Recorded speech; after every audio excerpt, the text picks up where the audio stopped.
मेरे चैनल को सब्सक्राइब करें और बेल आइकॉन को दबाएं ताकि मेरे हर वीडियो की नोटिफिकेशन आप तक पहुंचे और लाइक शेयर करना ना भूलें। हेलो दोस्तों, मैं विपिन कुमार आप सभी का विपिन क्लासेस में स्वागत करता हूं। दोस्तों आई होप आप सभी अच्छे होंगे। दोस्तों पिछले कुछ दिनों से वीडियो नहीं बन पा रहा था कुछ प्रॉब्लम की वजह से। पिछले वीडियो में हमने बताया भी था दोस्तों आनुवंशिकी विकार या गुणसूत्रीय विकार, जिसे इंग्लिश में जीनेटिक डिसऑर्डर या क्रोमोजोमल डिसऑर्डर कहते हैं। यदि आप जीनेटिक डिसऑर्डर या क्रोमोजोमल डिसऑर्डर के बारे में जानना चाहते हैं तो मेरा इस पर बना पिछला वीडियो अवश्य देखें। आज हम बात करेंगे दोस्तों आनुवंशिकी के बारे में, जिसे इंग्लिश में जीनेटिक्स कहा जाता है। तो दोस्तों हम जानने का प्रयास करते हैं क्या होता है आनुवंशिकी या जीनेटिक्स। तो आइए इसके डिफिनीशन को समझने का प्रयास करते हैं। आनुवंशिकी जीव विज्ञान की वह शाखा है जिसके अंतर्गत आनुवंशिकता तथा जीवों की विभिन्नताओं का अध्ययन किया जाता है, उसे आनुवंशिकी कहा जाता है दोस्तों। तो दोस्तों जो आनुवंशिकी है वह जीव विज्ञान का एक शाखा है। इस शाखा के अंतर्गत हम क्या करते हैं, आनुवंशिकता का अध्ययन करते हैं और जीवों की विभिन्नताओं का अध्ययन करते हैं। आनुवंशिकता को इंग्लिश में हेरिडिटी और विभिन्नता को इंग्लिश में वेरिएशन कहा जाता है। आने वाले बायोलॉजी के सीरीज में दोस्तों हम डिटेल से आनुवंशिकता और वेरिएशन के बारे में जानने का प्रयास करेंगे। अभी हम पढ़ रहे हैं दोस्तों डिसेबिलिटी का सीरीज, इसलिए इसमें इसका ज़्यादा रोल नहीं है। हम थोड़ा सा बस सामान्य परिचय के तौर पर इसमें बताना चाहते हैं ताकि 1-2 नंबर के प्रश्न भी आनुवंशिकी से डिसेबिलिटी फील्ड में बनता है। तो अभी हमने जाना क्या आनुवंशिकी को इंग्लिश में जीनेटिक्स कहा जाता है। जीनेटिक्स क्या होता है, जीव विज्ञान की वह शाखा है जिसके अंतर्गत आनुवंशिकता तथा जीवों की विभिन्नताओं का अध्ययन किया जाता है। अब हम जानेंगे दोस्तों आनुवंशिकता। तो दोस्तों आनुवंशिकता को इंग्लिश कहा जाता है हेरिडिटी। तो आनुवंशिकता क्या होता है दोस्तों, माता पिता या अन्य पूर्वजों के गुण, अर्थात हम कह सकते हैं हमारे जो माता पिता हैं या अन्य पूर्वज जो थे उनके जो गुण हैं, लक्षण हैं, ट्रेट्स, इंग्लिश में कहा जाता है गुण को ट्रेट्स। तो जो उनके गुण होते हैं उन्हीं गुण का संतानों में अवतरित होना, उत्पन्न होना, दिखाई देना क्या कहलाता है दोस्तों, आनुवंशिकता कहलाती है दोस्तों। फिर से एक बार, आनुवंशिकता किसे कहेंगे, माता पिता या अन्य पूर्वजों के गुण का संतानों में आना या अवतरित होना या उत्पन्न होना आनुवंशिकता कहलाता है दोस्तों। जैसे आप देखे होंगे कि यदि माता पिता लंबे हैं तो बच्चे भी लंबे होते हैं, माता पिता सांवले कलर के हैं तो बच्चे भी सांवले होते हैं। तो माता पिता में जो हमें लक्षण दिखाई दे रहे हैं, गुण दिखाई देते हैं दोस्तों, या उनके पूर्वजों में जो गुण दिखाई देता है, उन्हीं लक्षणों का, गुणों का बच्चों में आना ही क्या कहलाता है दोस्तों, आने की क्रिया को ही कहा जाता है आनुवंशिकता, जिसे इंग्लिश में हेरिडिटी कहते हैं। तो जो हेरिडिटी है दोस्तों, हमने अभी जाना हेरिडिटी के बारे में। तो जो हमारा जीव विज्ञान में आनुवंशिकता का अध्ययन आनुवंशिकी के अंतर्गत किया जाता है। यदि आपसे एक प्रश्न में पूछा जाता है कि आनुवंशिकता किसे कहते हैं, तो माता पिता के लक्षणों का बच्चों में आना ही क्या कहलाता है, आने की क्रिया ही आनुवंशिकता होती है दोस्तों, आनुवंशिकता कहलाती है। तो जो हमारा ये आनुवंशिकता है यह जीव विज्ञान में इसका अध्ययन करते हैं। जीव विज्ञान में आनुवंशिकता का अध्ययन इस आनुवंशिकी के अंतर्गत किया जाता है। यदि आपसे प्रश्न पूछे कि आनुवंशिकता का अध्ययन हम कहाँ करते हैं दोस्तों, तो जीव विज्ञान में। और जीव विज्ञान में कहाँ करते हैं, तो इस जीनेटिक्स के अंतर्गत, आनुवंशिकी के अंतर्गत। तो इसका मतलब हुआ जीव विज्ञान में आनुवंशिकता का अध्ययन आनुवंशिकी के अंतर्गत किया जाता है। तो दोस्तों हमने समझा अभी क्या आनुवंशिकी किसको कहते हैं, फिर हमने समझा आनुवंशिकता किसे कहते हैं, और अभी हमने जस्ट समझा कि ये जो आनुवंशिकता है इसका अध्ययन हम आनुवंशिकी के अंतर्गत जीव विज्ञान में करते हैं दोस्तों। आगे हम जानेंगे जीनेटिक्स। तो अभी हमने जाना दोस्तों जीनेटिक्स किसे कहते हैं, आनुवंशिकी किसे कहते हैं। तो दोस्तों जो आनुवंशिकी शब्द है, जीनेटिक्स शब्द है, इस शब्द का जो टर्म है, जो जीनेटिक टर्म है, इसे सर्वप्रथम W. बेटसन ने दिया था। अगर आपसे पूछा जाए जीनेटिक टर्म या शब्द किसने सर्वप्रथम दिया था, तो W. बेटसन ने। देखिए हमने यहाँ पे लिखा भी है, term was given by W. Bateson. तो जो जीनेटिक टर्म है वह सर्वप्रथम W. बेटसन ने दिया था। तो जीनेटिक्स क्या होता है दोस्तों, अभी हमने जाना कि जेनेटिक्स जो होता है उसमें हम क्या करते हैं, आनुवंशिकी का और जीवों की विभिन्नताओं का अध्ययन करते हैं सम्मिलित रूप से। तो इसे इंग्लिश में भी हम कहते हैं collective study of heredity and variation, अगर आपसे पूछा जाए जेनेटिक्स शब्द का या जेनेटिक टर्म का यूज सर्वप्रथम कौन दिया था, तो डब्ल्यू बेटसन ने। और जेनेटिक किससे कहा जाता है, अभी हमने हिंदी में जाना।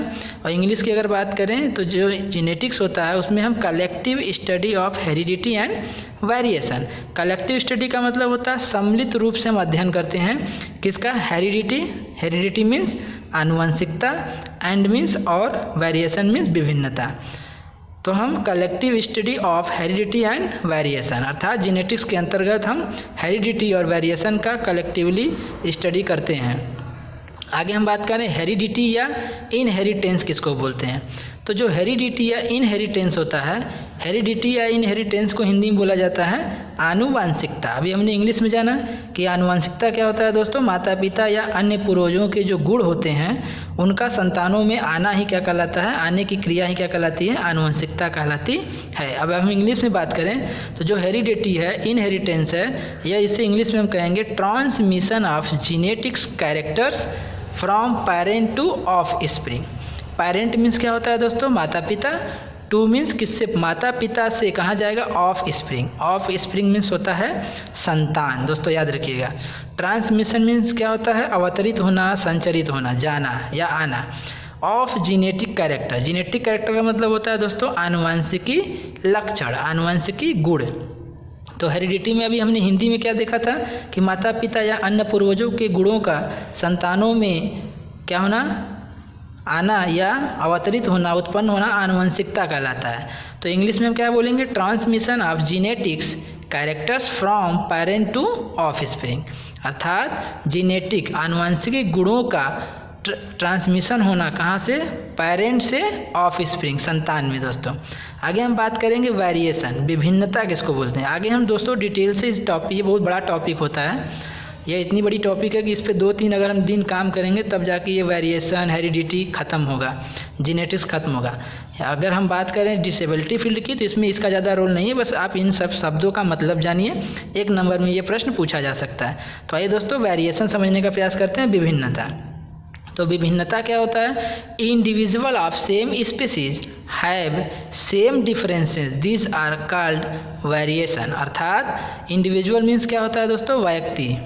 व्यक्तियों का जो सेम स्पीसीज होता है, विभिन्न जातियों का जो सेम स्पीसीज होता है उनमें जो डिफरेंसेस दिखाई देता है, दीज आर कॉल्ड, उसे ही हम क्या कहते हैं, वेरिएशन, विभिन्नता कहते हैं। जैसे अगर हम कहें एक ही माता पिता के, सेम स्पीसीज मतलब होता है दोस्तों एक ही जाति के। तो अगर हम बात करें एक ही माता पिता के 3 पुत्र पुत्री होते हैं, सपोज दैट 3 संतानें हैं, तीनों संतान आपस में क्या होते हैं, भिन्नता रखते हैं दोस्तों। कोई लंबाई में ज़्यादा बड़ा है, कोई ज़्यादा गोरा है, कोई ज़्यादा लंबा है, कोई ज़्यादा छोटा है दोस्तों। तो ये जो गुण हैं उनके बाहर रूप से जो दिखाई देने वाले गुण हैं, उन सभी गुणों में ये क्या होते हैं, एक दूसरे, सभी संतान एक दूसरे से क्या होते हैं, भिन्न होता है। कोई बुद्धि का तेज होता है, कोई बुद्धि का वीक होता है, कोई पढ़ने में ज़्यादा तेज होता है, कोई पढ़ने में कमज़ोर होता है। तो ये जितने भी लक्षण आपको दिखाई दे रहे हैं दोस्तों, ये सभी क्या होता है, उसी को बोलते हैं वेरिएशन। एक ही माता पिता के जो कई संतान हैं और सभी संतान आपस में एक दूसरे से किसी न किसी गुण में क्या होते हैं, भिन्नता रखते हैं, परिवर्तन होता है उन दोनों में, तो उसी को हम बोलते हैं वेरिएशन। तो दोस्तों अगर हम बात करें फादर ऑफ जीनेटिक्स, अगर हम कहें कि आनुवंशिकी का जो पिता है उसे किसे कहा जाता है, फादर मीन्स क्या होता है दोस्तों, पिता, ऑफ मीन्स काके की, जीनेटिक्स मीन्स क्या होता है, आनुवंशिकी। तो आनुवंशिकी के पिता किसको कहा जाता है, ग्रेगर जॉन मेंडल को दोस्तों। लेकिन ध्यान दीजिएगा, अगर आपसे पूछा जाए जीनेटिक टर्म कौन दिया था, जीनेटिक शब्द का प्रयोग सर्वप्रथम कौन किया था, या जीनेटिक शब्द किसने दिया था, given by, term was given by W Bateson. अगर जीनेटिक टर्म पूछे कि कौन दिया था, शब्द कौन दिया था, प्रतिपादित किया था, डब्ल्यू बेटसन। अगर पूछा जाए कि फादर ऑफ जीनेटिक्स कौन है, आनुवंशिकी के पिता कौन है, तो आपका आंसर होगा ग्रेगर जॉन मेंडल्स। आगे हम बात करें दोस्तों, अभी तो हमने जाना कि father of genetics Gregor John Mendel को कहा जाता है। आगे हम बात करेंगे फादर ऑफ मॉडर्न जीनेटिक्स, जो आधुनिक आनुवंशिकी के जो पिता हैं वह डब्ल्यू बेटसन है। तो दोस्तों ध्यान दीजिएगा, फादर ऑफ जीनेटिक्स पूछेगा तो Gregor John Mendel, father of modern genetics पूछेगा तो डब्ल्यू बेटसन। तो दोस्तों हमने जाना क्या, father of modern genetics W Bateson को कहा जाता है। इसके पहले हमने जाना father of genetics Gregor John Mendel को कहा जाता है, और father of modern genetics W Bateson को कहा जाता है। आधुनिक आनुवंशिकी के पिता डब्ल्यू बेटसन होते हैं। अगर हम बात करें फादर ऑफ एक्सपेरिमेंटल जीनेटिक्स कौन होता है, तो अर्थात प्रयोगात्मक आनुवंशिकी, प्रायोगिक आनुवंशिकी के पिता कौन है, एक्सपेरिमेंटल अर्थात एक्सपेरिमेंट जो किए जाते हैं, रिसर्च किए जाते हैं दोस्तों, उसी को बोला जाता है एक्सपेरिमेंटल। अर्थात फादर ऑफ एक्सपेरिमेंटल जीनेटिक्स किसको कहा जाता है, टी.एच. मॉर्गन को। तो ध्यान दीजिएगा दोस्तों, ये 3 शब्दों का ध्यान रखिएगा कि father of genetics Gregor John Mendel, father of modern genetics W Bateson, father of experimental genetics TH. Morgan को कहा जाता है। तो दोस्तों इन्हें टी.एच. मॉर्गन को एक्सपेरिमेंटल जीनेटिक्स क्यों कहा जाता है, क्योंकि जो टी.एच. मॉर्गन है वह एक्सपेरिमेंट किए थे ऑन ड्रोसोफिला, अर्थात ड्रोसोफिला पर इन्होंने क्या किया था, अपना परीक्षण किया था दोस्तों, एक्सपेरिमेंट किया था। एंड प्रपोज्ड वेरियस कॉन्सेप्ट, इन्होंने ड्रोसोफिला पे अपना एक्सपेरिमेंट किया और प्रपोज्ड किया, दिया वेरियस कॉन्सेप्ट, विभिन्न प्रकार की अवधारणा दिया। जैसे लिंकेज की अवधारणा दिया इन्होंने, सेक्स लिंकेज की अवधारणा को बताया, क्रॉसिंग ओवर की अवधारणा को बताया, क्रिस क्रॉस इनहेरिटेंस के बारे में बताया, लिंकेज मैप ऑन ड्रोसोफिला के बारे में बताया। तो जब टी.एच. मॉर्गन ने ड्रोसोफिला पर क्या किया, अपना एक्सपेरिमेंट किया और बहुत सारे कॉन्सेप्ट को बताया, अवधारणा को बताया। उन अवधारणाओं में कौन कौन अवधारणा, लिंकेज की अवधारणा, सेक्स लिंकेज की अवधारणा, crossing over, criss cross inheritance, linkage map on Drosophila, इन सभी के बारे में डिटेल से बायोलॉजी वाले सीरीज में जानने का प्रयास करेंगे। आगे हम बात करें father of human genetics and biochemical genetics. अभी हमने जाना क्या, father of genetics, father of modern genetics, father of experimental genetics. अब हम जानेंगे father of human genetics and biochemical genetics. तो जो father of human genetics and biochemical genetics है, इसके जो पिता कहलाते हैं वो गैरार्ड को कहा जाता है। किसको दोस्तों, गैरार्ड को कहा जाता है। तो ध्यान दीजिएगा, अगर हम बात करें कि father of human genetics and biochemical genetics के पिता कौन है, ह्यूमन जीनेटिक्स मानव आनुवंशिकी और बायोकेमिकल आनुवंशिकी के जनक पिता कौन है, गैरार्ड को कहा जाता है। तो दोस्तों ये जो गैरार्ड हैं, इन्होंने डिस्कवर्ड किया, first discovered human metabolic genetics. इन्होंने सर्वप्रथम क्या किया था, ह्यूमन मेटाबॉलिक जीनेटिक्स अर्थात मानव उपापचयी आनुवंशिकी का क्या किया था, आनुवंशिकी डिसऑर्डर का खोज किया था दोस्तों। ह्यूमन मेटाबॉलिक जीनेटिक्स डिसऑर्डर अर्थात हिंदी में हम बात करें तो मानव उपापचय आनुवंशिकी विकार का इन्होंने सर्वप्रथम गैरार्ड ने ही क्या किया था, अध्ययन किया था, खोजा था दोस्तों। डिस्कवर्ड मीन्स क्या होता है, खोजा। तो गैरार्ड ने सर्वप्रथम मानव उपापचयी आनुवंशिकी विकार की खोज की थी। और कौन से विकार की खोज की थी, एल्केप्टोन्यूरिया। एल्केप्टोन्यूरिया में क्या होता है, ब्लैक यूरिन डिजीज जिसे कहा जाता है। इसमें व्यक्ति का जो यूरिन होता है, पेशाब होता है, वो ब्लैक कलर का होने लगता है। तो इसके बारे में हम आगे से डिटेल से पढ़ेंगे दोस्तों, एल्केप्टोन्यूरिया के बारे में पढ़ेंगे। ये हमारा एक मेटाबॉलिक जीनेटिक डिसऑर्डर है जो मनुष्यों में पाया जाता है, एल्केप्टोन्यूरिया। इसे याद रखिएगा, इसे ब्लैक यूरिन डिजीज कहा जाता है, कि नाम से भी जानते हैं। अगर आपसे प्रश्न पूछे कि ब्लैक यूरिन डिजीज के नाम से जाना जाता है तो ऑप्शन में ज़रूर रहेगा दोस्तों एल्केप्टोन्यूरिया। तो alkaptonuria first human metabolic genetic disorder है। आगे हम बात करें इसमें ऐसा क्या होता है एल्केप्टोन्यूरिया में कि व्यक्ति का जो यूरिन होता है, पेशाब होता है, वो ब्लैक कलर का होने लगता है। तो देखिए यहाँ पे हमने बताया, इन दिस डिजीज़, इस बीमारी में enzyme homogentisic acid oxidase is deficit. अर्थात इस बीमारी में एक एंजाइम होता है जिसे बोला जाता है होमोजेनेटिक एसिड ऑक्सीडेज। इसकी क्या हो जाती है, इसी एंजाइम की कमी के कारण व्यक्ति का जो यूरिन होता है, पेशाब होता है, वो ब्लैक कलर का होने लगता है। यदि व्यक्ति के शरीर में होमोजेनेटिक एसिड ऑक्सीडेज नामक एंजाइम पाया जाएगा, कमी नहीं रहेगा, तो उसका यूरिन क्या होगा, सही होगा। अगर इस एंजाइम की कमी होती है, इसी एंजाइम की कमी की वजह से व्यक्ति का यूरिन क्या होता है, ब्लैक कलर का होता है।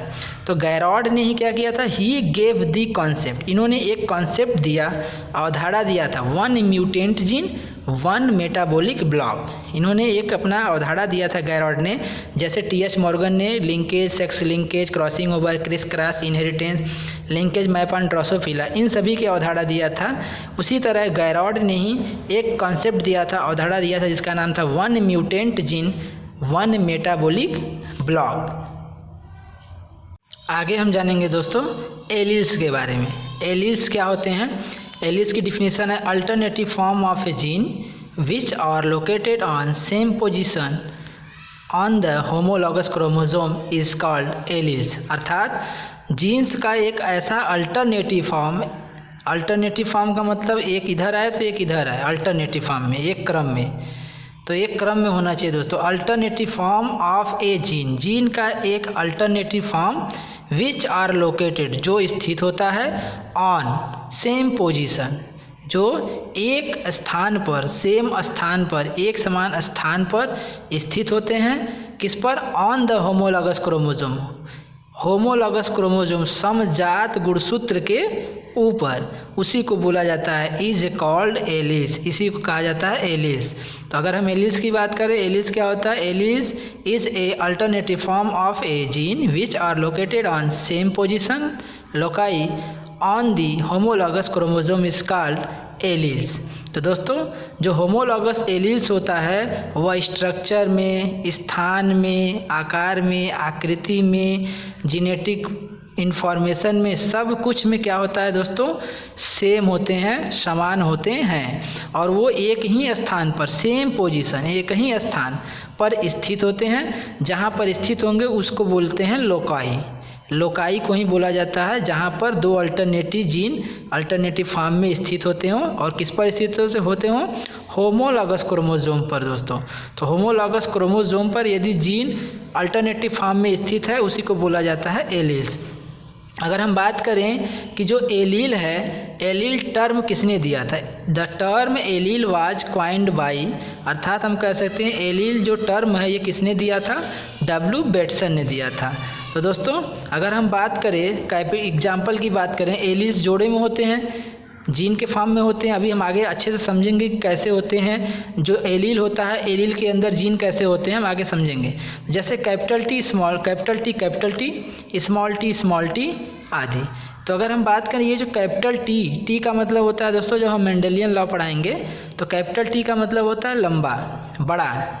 जैसे हम मान लीजिए दो व्यक्ति लें, एक लंबा लें, एक छोटा लें, तो जो लंबा व्यक्ति होगा उसके लिए हम कैपिटल टी का इस्तेमाल करेंगे, और जो छोटा व्यक्ति होगा उसे हम बोलेंगे स्मॉल टी।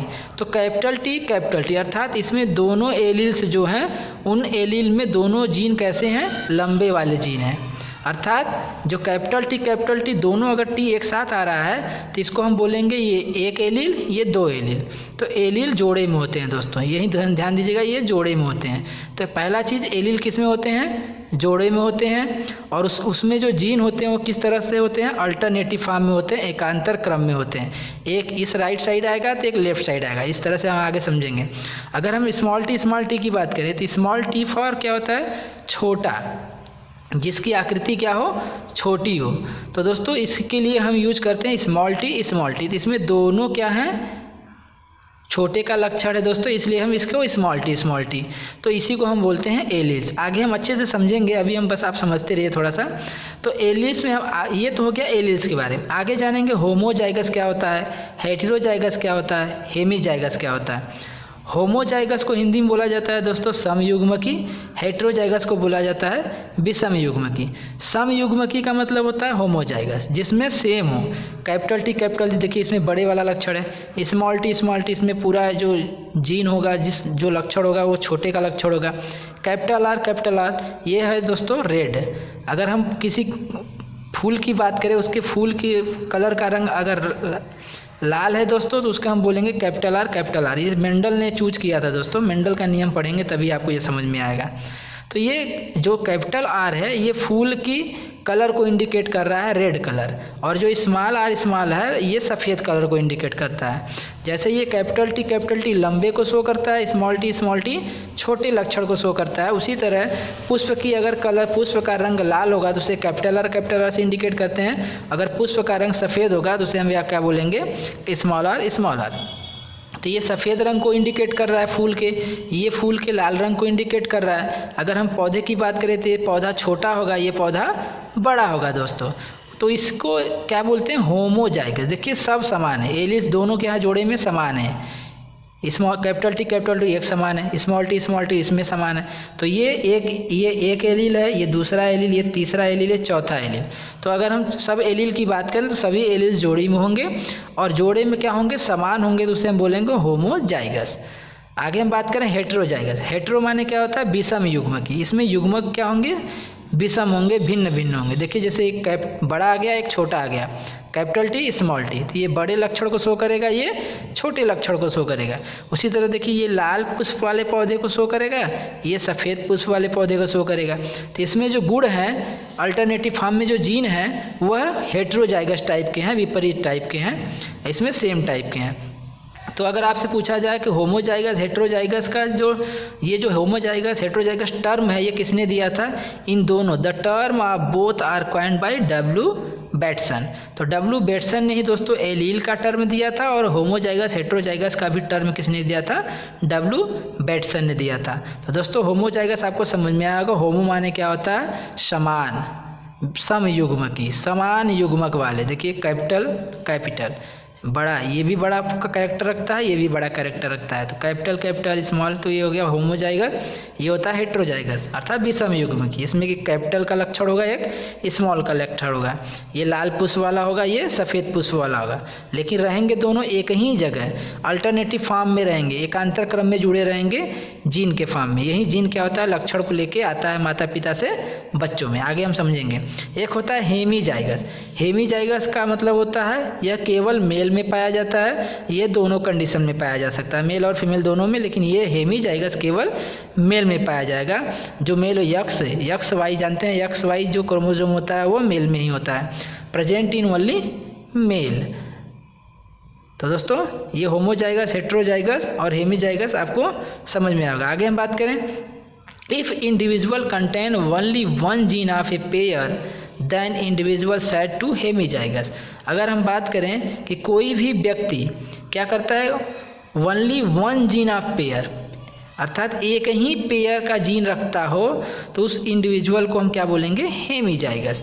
ये एक ही प्रकार का जीन रखता है, ओनली वन जीन्स, और ये दो प्रकार के जीन रखते थे दोस्तों, तो इसलिए इनको क्या बोला जाता था, एलिल्स। हमारा ये भी एलिल्स होगा, लेकिन ये एक ही प्रकार का ओनली वन जीन रखेगा, only one gene of pair, then individual said to hemizygous, अर्थात हेमीजाइगस केवल मेल में पाया जाता है, यह जीन का एक पेयर रखता है दोस्तों। आगे हम बात करेंगे, तो male individual is also hemizygous for sex linkage. तो हमारा जो होता है क्या दोस्तों, कि यदि जो हमारा जो हेमीजाइगस वाले इंडिविजुअल होते हैं वह जीन का एक पेयर रखते हैं, इसलिए उसे बोला जाता है hemizygous. Male individual is always hemizygous for a sex linkage gene. तो हेमीजाइगस जो होते हैं वो सदैव ऐसे व्यक्ति होते हैं जो सदैव सेक्स लिंकेज जीन रखते हैं, अर्थात सेक्स क्रोमोसोम पर स्थित होते हैं। ये जीन कहाँ उपस्थित होंगे, सेक्स गुणसूत्र पर स्थित होंगे और सेक्स लिंकेज होंगे, अर्थात सेक्स लिंकेज का मतलब या तो एक्स जीन पे होंगे या तो वाई जीन पे उपस्थित होंगे, एक्स गुणसूत्र पर उपस्थित होंगे या तो वाई गुणसूत्र पर उपस्थित होंगे। आगे हम बात करेंगे फिनोटाइप।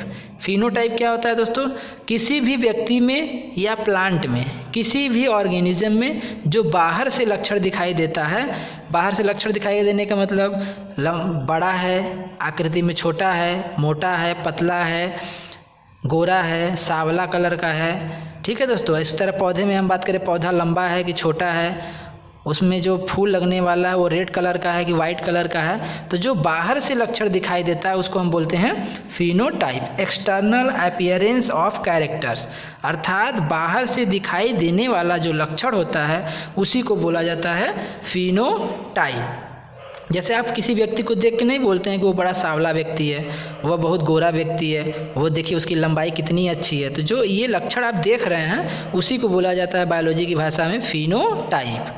आगे होता है दोस्तों जीनोटाइप। एक तो हो गया फिनोटाइप जो बाहर से लक्षण दिखाई दे रहा है, उसको हम फिनोटाइप कहेंगे। एक होता है जीनोटाइप। जीनोटाइप का मतलब हो गया जो जीन में लक्षण हो दोस्तों, उसे हम बोलेंगे जीनोटाइप। तो जीनोटाइप का मतलब होता है जीनेटिक कॉन्स्टिट्यूशन या genetic makeup of an organism, किसी भी एक ऑर्गेनिज्म का जो जेनेटिक कॉन्स्टिट्यूशन है, बनावट है, आनुवंशिकी गुणसूत्र जो डीएनए का बनावट है, जो उसके जीन में उपस्थित गुण है, उसी को बोलते हैं हम जीनोटाइप। ये हमें बाहर से नहीं दिखाई देगा दोस्तों।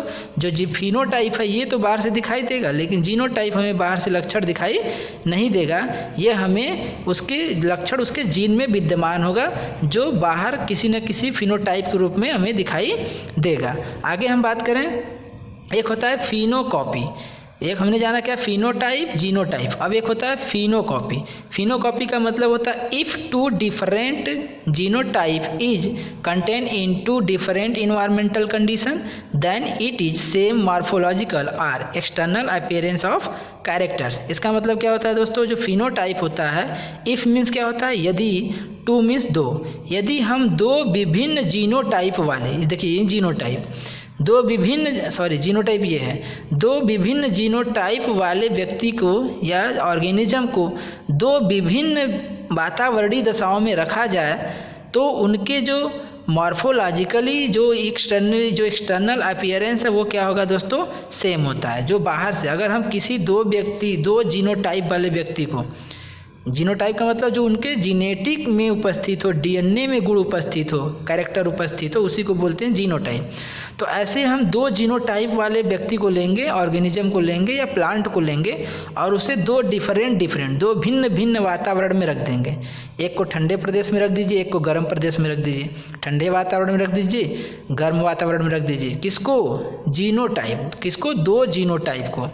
यदि हम दो जीनोटाइप वाले ऑर्गेनिज्म को दो भिन्न वातावरण में रखेंगे तो हम ये पाते हैं कि जो वो उनका लक्षण दिखाई देता है, फिनोटाइप जो होता है, जो बाहर से एक्सटर्नल अपीयरेंस कैरेक्टर होता है, जो बाहर से लक्षण दिखाई देता है, वह सेम होता है दोस्तों। क्यों सेम होता है, क्योंकि उनके डीएनए में दोनों जीनोटाइप क्या थे, सेम थे दोस्तों। यदि सेम जीनेटिक में डीएनए में गुण होगा, लक्षण होगा, तो उसे किसी भी वातावरण में रख दीजिए, उनका जो फिनोटाइप कैरेक्टर होगा, जो बाहर से दिखाई देने वाला लक्षण होगा, वह सेम होगा दोस्तों। इसी को बोला जाता है फिनोकॉपी। फिनोकॉपी का मतलब हो गया दो डिफरेंट जीनोटाइप वाले ऑर्गेनिज्म को दो डिफरेंट वातावरण में रखने पर उनका जो फिनोटाइप कैरेक्टर होता है वह सेम होता है दोस्तों। इसी को बोला जाता है फिनोटाइप। आगे दोस्तों इन्हीं सभी बातों को समझने के लिए हमें एक फिगर का सहारा लेना होगा। इस फिगर की सहायता से आप यदि इन सभी बातों को समझने का प्रयास करेंगे तो आपको आई होप बहुत अच्छा समझ में आएगा। देखिए हमने ये कोशिका बनाया है जिसको हमने नाम दिया है सेल। सेल इंग्लिश नाम है और हिंदी में इसे हम कोशिका कहते हैं। कोशिका के अंदर एक गोला सा आकृति में होता है जिसको हम बोलते हैं न्यूक्लियस। न्यूक्लियस का नाम होता है केंद्रक, हिंदी में इसे बोलते हैं केंद्रक। तो इस न्यूक्लियस के अंदर क्या होता है दोस्तों, धागे नुमा, बिखरे नुमा छोटे छोटे धागे होते हैं जो आपस में उलझे हुए लगते हैं, फंसे हुए लगते हैं, जो न्यूक्लियस के अंदर बिखरे होते हैं। पतले पतले धागे नुमा, इस थ्रेड लाइक स्ट्रक्चर होता है, सूत्रनुमा होता है, जिसे हम बोलते हैं क्रोमोसोम। अगर इस क्रोमोसोम का हम और डिटेल में हम पढ़ें तो ये क्रोमोसोम आगे चल के विकसित होकर इस तरह से एक गुणसूत्र बनाता है। इसी को बोलते हैं एक क्रोमोसोम। एक क्रोमोसोम जो होता है दोस्तों, ये जो बीचों बीच जो होता है, इस जो गोला वाला ये आकृति है, इसको बोलते हैं क्रोमैटिड्स। ध्यान दीजिएगा। तो इसमें कितने क्रोमैटिड्स हैं, एक क्रोमैटिड्स ये है दोस्तों और एक क्रोमैटिड्स ये है। ध्यान दीजिएगा, इसमें दो क्रोमैटिड्स होता है। अगर आपसे पूछा जाए कि एक गुणसूत्र में कितने क्रोमैटिड्स होते हैं, तो एक गुणसूत्र में दो क्रोमैटिड्स होते हैं। एक ये हो गया यहाँ से लेके यहाँ तक, और एक हो गया दूसरा वाला यहाँ से यहाँ तक। तो एक क्रोमैटिड दूसरे क्रोमैटिड से किसके द्वारा जुड़ा होता है दोस्तों, सेंट्रोमियर के द्वारा। ये जो बीच में गोला सा दिख रहा है इसको बोलते हैं सेंट्रोमियर। तो आपसे देखिए यहाँ पे हमने लिखा है 1 क्रोमोसोम। ये किसका फिगर है दोस्तों, यहाँ से यहाँ तक एक फिगर किसका है, 1 क्रोमोसोम, एक गुणसूत्र का है। 1 क्रोमोसोम विथ 2 क्रोमैटिड्स। तो एक क्रोमोसोम है लेकिन उसमें क्रोमैटिड्स कितने हैं दोस्तों, 2 क्रोमैटिड्स हैं। तो एक क्रोमोसोम में 2 क्रोमैटिड्स होता है, एक यहाँ से यहाँ तक और दूसरा यहाँ से यहाँ तक, इसके बीच में सेंट्रोमियर। इसी गुणसूत्र को हम थोड़ा और डिटेल में दिखाए हैं। अगर हम बात करें इनके अंदर जो गोल गोल नुमा, मोती नुमा, दाना नुमा स्ट्रक्चर है, इसको हम बोलते हैं क्या दोस्तों, डीएनए बोलते हैं। क्या बोलते हैं, डीएनए। तो अभी हमने देखा दोस्तों गुणसूत्र के अंदर क्या है, डीएनए है। ये मोती नुमा जो माला नुमा स्ट्रक्चर दिखाई दे रहा है गोला गोला, ये क्या है दोस्तों? डीएनए है। इसमें इसी क्रोमैटिड्स के अंदर हमारा डीएनए भरा होता है। अगर हम एक डीएनए को बाहर निकाल दें तो इस तरह से स्ट्रक्चर उसका दिखाई देता है, डबल हेलिक्स मॉडल दिखाई देता है। अब इसी के अंदर देखिए ये दो मुंह दिख रहा है दोस्तों ना, इसी को हम एक मोती के माला को बाहर निकाल दें अगर हम, तो ये इस तरह से स्ट्रक्चर दिखाई देता है। तो ये जो होता है ये गोला गोला नुमा दोस्तों जो होता है, ये पूरी हमारी स्ट्रक्चर क्या है? एक डीएनए का है। तो गुणसूत्र केंद्रक के अंदर गुणसूत्र के अंदर क्या होता है? डीएनए। अब डीएनए के अंदर क्या होता है? जीन होता है। डीएनए पर जीन होता है दोस्तों, आगे हम समझेंगे। तो हमारा ये एक स्ट्रक्चर किसका है? डीएनए का। तो दोस्तों हमने यहाँ से यहाँ तक के स्ट्रक्चर को बताया क्या कि फॉर्म ए प्रोटीन। ये क्या बना रहा है? फॉर्म मीन्स क्या होता है? बनाना। ए माने एक, प्रोटीन मीन्स प्रोटीन। यह जो डीएनए का भाग है, यहाँ से यहाँ तक का जो डीएनए का भाग है यह प्रोटीन बना रहा है, और यहाँ से यहाँ तक का डीएनए जो है प्रोटीन नहीं बना रहा है, जिसको हम बोलते हैं डू नॉट फॉर्म प्रोटीन। तो जो डीएनए का भाग प्रोटीन बनाता है उसी को हम क्या बोलते हैं? जीन कहते हैं दोस्तों। डीएनए का वह भाग जो प्रोटीन का निर्माण करता है उसे जीन कहते हैं, और डीएनए का वह भाग जो प्रोटीन नहीं बनाता है उसे हम नॉन कोडिंग सीक्वेंस कहते हैं। डीएनए का नॉन कोडिंग सीक्वेंस कहते हैं, अर्थात वह कोड बना नहीं पा रहा है जिसके कारण प्रोटीन का निर्माण हो सके। तो डीएनए का वह भाग जो प्रोटीन का निर्माण करता है उसे जीन कहते हैं। डीएनए का वह भाग जो प्रोटीन का निर्माण नहीं करता है उसे non coding sequence of DNA कहा जाता है दोस्तों। डीएनए का वह भाग, सीक्वेंस मीन्स भाग, डीएनए का वह भाग जो नॉन कोडिंग है, अर्थात कोडिंग करके प्रोटीन का निर्माण नहीं कर रहा है, उसी को बोलते हैं दोस्तों non coding sequences of DNA. तो आई होप आपको ये बात समझ में आया होगा दोस्तों। अगर हम आगे बात करिए, जो दो क्रोमैटिड्स है, हमने बताया एक क्रोमैटिड्स यहाँ से यहाँ तक और दूसरा क्रोमैटिड यहाँ से यहाँ तक। तो ये जो दो क्रोमैटिड्स है, एक हम एक अलग बना दिए हैं और दूसरे को हम अलग बना दिए। इस तरह से भी होता है, थोड़ा टेढ़ा भी हो सकता है, सीधा भी हो सकता है दोस्तों। इसमें कोई प्रॉब्लम नहीं है। ये ज़्यादा जैसे जैसे क्रोमोसोम और भी विकसित होता जाता है इस फॉर्म में आ जाता है। तो एक जो क्रोमैटिड्स है वो पिता से मिलता है, और दूसरा जो क्रोमैटिड्स होता है वो किसको मिलता है? माता से मिलता है दोस्तों। अगर हम एक संतति की बात करें तो माता पिता दो होंगे, एक माता एक पिता। माता पिता से गुणसूत्र कहाँ आते हैं? पुत्र में आते हैं। तो एक जो गुणसूत्र में क्रोमैटिड्स होता है, एक पिता से मिलता है बच्चे को और एक माता से मिलता है। इसको याद रखिएगा। जो ये बना हुआ, हमने बोला ना कि इसमें एक गुणसूत्र में दो क्रोमैटिड्स होता है, तो एक क्रोमैटिड्स किससे आता है? पिता से आता है, और दूसरा क्रोमैटिड्स माता से आता है दोस्तों। आगे हम बात करेंगे। तो दोस्तों ध्यान समझिएगा, जो एक गुणसूत्र में दो क्रोमैटिड्स होते हैं, एक क्रोमैटिड्स जो होता है वो पिता से मिलता है, और दूसरा जो क्रोमैटिड्स होता है वह माता से मिलता है दोस्तों। यदि हम एक डीएनए के एक भाग को निकाल लें, अभी हमने एक सीरीज दिखाया था दोस्तों डीएनए का डबल हेलिक्स मॉडल, इस तरह से हमने बनाया था। अगर हम एक डीएनए के भाग को निकाल लें और उसमें जो ये एक स्ट्रक्चर बताया था दोस्तों, ये एक हमारा देखिए यहाँ पर ये हम जो स्ट्रक्चर दिखा रहे हैं ये हमारा क्या होता है? एलील्स होता है। देखिए जोड़े में है ना, तो दोस्तों इसी तरह जोड़े में उपस्थित होता है। अगर हम दूसरा जोड़ा भी बनाना चाहें तो यहाँ से हम दूसरा जोड़ा भी बना सकते हैं। एक जोड़ा यहाँ हो गया, एक जोड़ा यहाँ हो गया। इस तरह से यहाँ भी हो सकता है, उसी तरह से यहाँ भी हो सकता है। पूरे डीएनए में इस तरह से हमारा क्या होता है? एलील्स जो होते हैं वो अल्टरनेटिव फॉर्म, जो जीन का अल्टरनेटिव फॉर्म होता है वो विद्यमान होता है। तो दोस्तों अगर हम बात करें तो ये कैपिटल टी क्या है? हमने बताया कैपिटल टी जीन के रूप में, जीन में विद्यमान वह गुण है, वह ट्रेट्स है, वह लक्षण है जो माता पिता से संतति में आता है। तो ये जो कैपिटल टी है वो लंबा बच्चे में या पौधा में किस तरह का गुण लेकर आएगा? लंबा का गुण लेकर, अर्थात जो संतति होगा वह किस तरह का होगा? लंबा लक्षण वाला होगा। लेकिन इसी के जस्ट विपरीत यहाँ से देखिए ये जुड़ा हुआ है किससे? इस स्मॉल टी से। ये स्मॉल टी क्या है दोस्तों? यह क्या है? छोटा, लंबाई में क्या होगा? छोटा होगा। ये लंबाई में क्या होगा? बड़ा होगा। तो इसी को यहाँ से यहाँ तक जो एक जीन, ये दूसरा जीन एक अल्टरनेटिव फॉर्म में जुड़ा होता है। तो जीन भी जोड़े में होते हैं, एलील भी जोड़े में होते हैं दोस्तों। इसी को हम मिलाकर कहते हैं दोस्तों एलील्स। ध्यान दीजिएगा, इसी को हम मिला दें तो क्या बनेगा हमारा? एलील्स।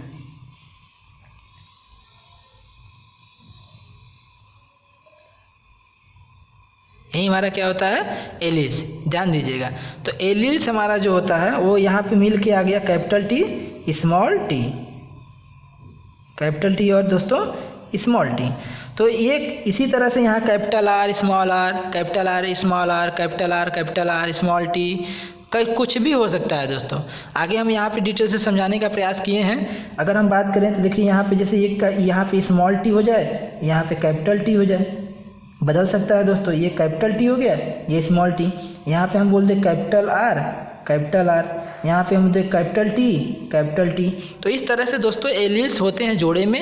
एलील्स, इसी एलील्स को हम क्या करते हैं, एलील्स कहते हैं या जीन कहते हैं। तो अगर आपसे पूछा जाए एलील्स या जीन्स क्या होते हैं, दोनों जोड़े में होते हैं दोस्तों, और अल्टरनेटिव फॉर्म में होता है। अल्टरनेटिव फॉर्म का मतलब एक इस साइड होगा, इस हेलिक्स पर होगा, तो दूसरा इस हेलिक्स पर होगा। उसी तरह हम ये दूसरे एलील्स की बात करें, एक इस हेलिक्स पर होगा तो एक इस हेलिक्स पर होगा। ये जो दो डंडे नुमा संरचना दिखाई दे रही सीढ़ी नुमा, इसको बोलते हैं हेलिक्स। ये दूसरा हेलिक्स है, ये अगला हेलिक्स है। दो हेलिक्स होता है इसको, इसीलिए इसको बोलते हैं डीएनए का डबल हेलिक्स मॉडल। आगे जब डीएनए का टॉपिक होगा दोस्तों समझ में आएगा। तो इसी को हम एलील्स या जीन्स कहते हैं। देखिए हमने यहाँ पे बताया एक कैपिटल टी स्मॉल टी। अगर हम स्मॉल टी की बात करें तो स्मॉल टी आ जाएगा। कैपिटल की बात करें तो कैपिटल आर आ जाएगा।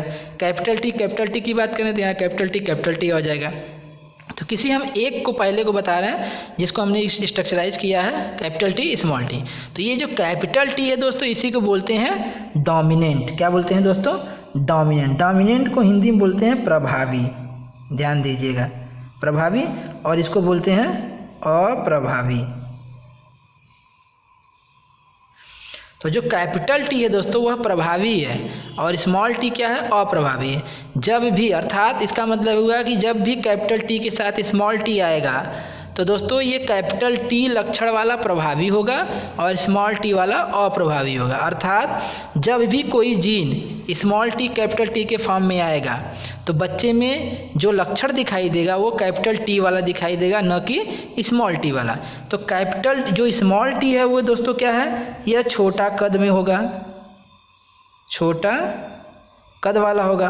और जो ये कैपिटल टी होगा यह किस कद वाला होगा, बड़ा कद वाला होगा। लंबाई में क्या होगा, दोस्तों, सॉरी कदम नहीं, कद लंबाई में बड़ा होगा दोस्तों। तो इसका लंबाई बड़ा होगा, इसका लंबाई क्या होगा, छोटा होगा। तो दोनों यदि एक साथ आते हैं तो यह बड़ा वाला जो लंबाई वाला लक्षण होगा वो छोटे वाले को क्या कर देगा, दबा देगा, जिसके कारण वो अप्रभावी होगा। तो संतति में जो लक्षण दिखाई देगा वो किस प्रकार का दिखाई देगा, प्रभावी लक्षण दिखाई देगा।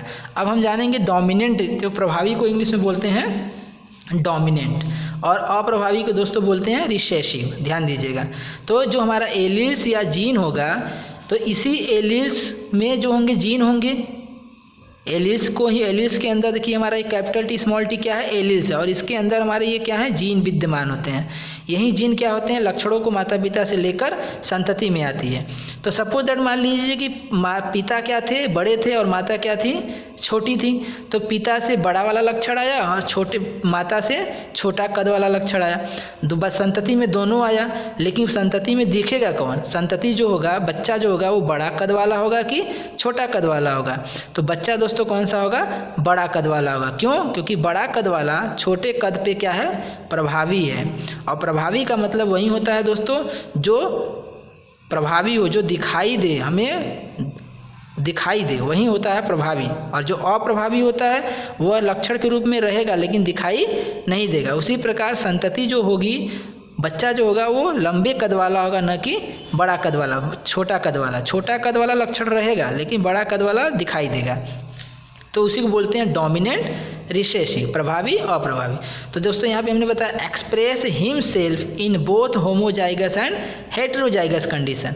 जो डोमिनेंट कैरेक्टर होता है, डोमिनेंट एलील होता है, डोमिनेंट जीन होता है, यह दोनों कंडीशन में दिखाई देता है, प्रदर्शित। एक्सप्रेस मीन्स क्या होता है, अपने आप को प्रदर्शित करता है, हिमसेल्फ स्वयं अपने आप को एक्सप्रेस करता है, प्रदर्शित करता है। हिमसेल्फ मीन्स दोस्तों स्वयं, एक्सप्रेस मीन्स प्रदर्शित करता है, इन बोथ मतलब दोनों में, कौन सी में, होमोजाइगस कंडीशन में और हेटेरोजाइगस कंडीशन में। होमोजाइगस कंडीशन, हेटेरोजाइगस कंडीशन हमने पीछे बताया। देखिए कैपिटल टी क्या है दोस्तों, यह कैसा है, होमोजाइगस है। क्योंकि दोनों के गुण समान है, लंबा लंबा, तो ये भी कद में लंबा होगा, ये भी कद में लंबा होगा। कैपिटल टी स्मॉल टी क्या होगा, ये हेटेरोजाइगस होगा, क्योंकि एक गुण किसका है, लंबे कद वाला है, एक गुण छोटे कद वाला। उसी तरह स्मॉल और कैपिटल आर ये सफ़ेद लाल फूल वाला, ये क्या है, लाल फूल सफ़ेद फूल वाला। तो इस कंडीशन को बोलते हैं होमोजाइगस कंडीशन। और हेटेरोजाइगस कंडीशन जो होता है ये हमारा है हेटेरोजाइगस कंडीशन, ये भी हेटेरोजाइगस कंडीशन। ये कैपिटल टी कैपिटल आर ये हमारा क्या है, होमोजाइगस कंडीशन है। और जो हमारा रिसेसिव कैरेक्टर होता है वह क्या करता है, express only in homozygous condition. तो ये अपने आप को केवल कब प्रदर्शित करता है, जब वो होमोजाइगस कंडीशन में होगा, अर्थात कैपिटल टी में होगा। तो देखिए इसमें भी छोटे कद का लक्षण है, इसमें भी दो छोटे कद का लक्षण है। मान लीजिए ये पिता का लक्षण है, ये माता का लक्षण है, पिता भी छोटे हैं माता भी छोटे हैं, तो दोनों की जो लक्षण होंगे बच्चे में किस तरह का लक्षण आएगा, छोटे का ही आएगा और छोटा ही दिखेगा। लेकिन इस कंडीशन में देखिए एक बड़ा कद वाला, ये छोटा कद वाला है। मान लीजिए बड़ा कद वाला पिता का लक्षण है, छोटा कद वाला माता का लक्षण है। तो बच्चा कैसा आएगा, कैपिटल टी पिता से लेकर आएगा, स्मॉल टी माता से लेकर आएगा, बच्चा कैसा दिखेगा, कैपिटल टी वाला दिखेगा। क्यों, क्योंकि कैपिटल टी हमेशा क्या होता है, प्रभावी होता है दोस्तों, और स्मॉल टी क्या होता है, अप्रभावी होता है। तो जो रिसेसिव होता है यह केवल होमोजाइगस कंडीशन में ही अपने आप को एक्सप्रेस करता है, प्रदर्शित करता है। आगे हम देखिए यहाँ पे हमने एक क्या दोस्तों स्ट्रक्चर बनाया है, स्ट्रक्चर के जरिए हमने समझाने का प्रयास किया। देखिए ये अल्टरनेटिव फॉर्म है, ये हमारे एक क्या हो गया, क्रोमैटिड्स हो गया, ये हमारा दूसरा क्रोमैटिड्स हो गया। तो एक क्रोमैटिड्स पे देखिए एक कैपिटल टी इधर स्मॉल टी, ये दोनों एक साथ जुड़ते हैं दोस्तों। जो यहाँ पे हमने जोड़ा है, यहाँ कैपिटल टी स्मॉल टी ये एक साथ जुड़े होंगे। ऐसा नहीं कि केवल यहाँ से इसी को बोल देंगे यह जीन है या एलील है, नहीं दोस्तों, जोड़े में जीन होते हैं, जोड़े में एलील होते हैं। देखिए इसको जैसे कैपिटल टी स्मॉल टी है, ये जोड़े में है। अब केवल हम टी को कहते हैं, केवल इस कैपिटल टी को कहते हैं तो ये एलील जीन नहीं होगा। इसको दोनों को एक साथ मिलाएंगे तो हमारा बनेगा एलील। तो देखिए कैपिटल टी स्मॉल टी ये क्या होगा दोस्तों, बताइए, कैपिटल टी स्मॉल टी क्या होगा, होमोजाइगस होगा कि हेटेरोजाइगस। तो दोस्तों ये क्या होगा, हेटेरोजाइगस होगा। क्यों, क्योंकि एक बड़ा हेटेरो माने क्या होता है, भिन्न भिन्न होना, जाइगस माने क्या होता है, गुण युग्मक जो गैमीट होते हैं दोस्तों, एलील्स होते हैं, वो डिफरेंट होंगे। एक देखिए लंबा कद वाला है, एक छोटा कद वाला है, डिफरेंट है कि नहीं, क्योंकि ये बड़ा कद वाला है, ये छोटा कद वाला है। तो इसी को बोलते हैं क्या, हेटेरोजाइगस एलील्स। देखिए अब यहाँ पे ये स्मॉल टी दोनों दोस्तों क्या है, सेम है, ये भी स्मॉल है, ये भी स्मॉल है, ये भी छोटा कद वाला लक्षण है, इसमें भी छोटा कद वाला जीन है, जीन में ही लक्षण होता है दोस्तों। तो इन दोनों को हम क्या बोलेंगे, होमोजाइगस। और होमोजाइगस कैसा है दोस्तों, डोमिनेंट टाइप का है कि रिसेसिव। तो दोस्तों स्मॉल टी क्या होता है, रिसेसिव वाला होता है, अप्रभावी होता है, इसीलिए इसको बुलाया था होमोजाइगस रिसेसिव एलील्स। देखिए यहाँ पे कैपिटल आर है, ये भी क्या है, लाल पुष्प वाला फूल है, पौधा है, ये भी लाल पुष्प वाला पौधा है। तो दोनों कैपिटल आर है, कैपिटल लेटर में लिखा हुआ डोमिनेंट होता है, स्मॉल लेटर छोटा अक्षर में लिखा हुआ रिसेसिव होता है दोस्तों। इसमें देखिए कैपिटल आर क्या है, डोमिनेंट है, स्मॉल आर रिसेसिव है। तो ये कैपिटल आर क्या होगा दोस्तों, होमोजाइगस डोमिनेंट एलील्स होगा। ये स्मॉल टी क्या होगा, होमोजाइगस तो है लेकिन कैसा है, रिसेसिव टाइप का है, अप्रभावी टाइप का एलील्स है दोस्तों। तो दोस्तों यहाँ पर आपको आई होप आपको आज का वीडियो समझ में आएगा दोस्तों। यदि आप ये टॉपिक समझ लेते हैं दोस्तों तो आने वाली कोई भी डिसेबिलिटी होगी, विकलांगता होगी, विकार होगा दोस्तों, इसी तरह से माता पिता से बच्चे में आता है दोस्तों।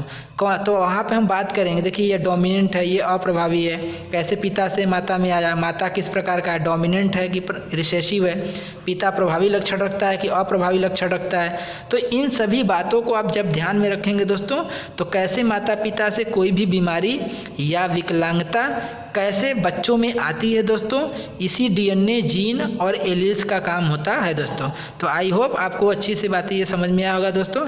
आगे इन सभी का हम इनहेरिटेंस पढ़ाएंगे, कैसे माता पिता से बच्चों में कोई भी बीमारी या डिसेबिलिटी या विकार असामान्यता बच्चे में कैसे आती है दोस्तों। तो आगे हम इसी के बारे में समझेंगे। आई होप आज का वीडियो आपको अच्छा लगा होगा दोस्तों। Thank you.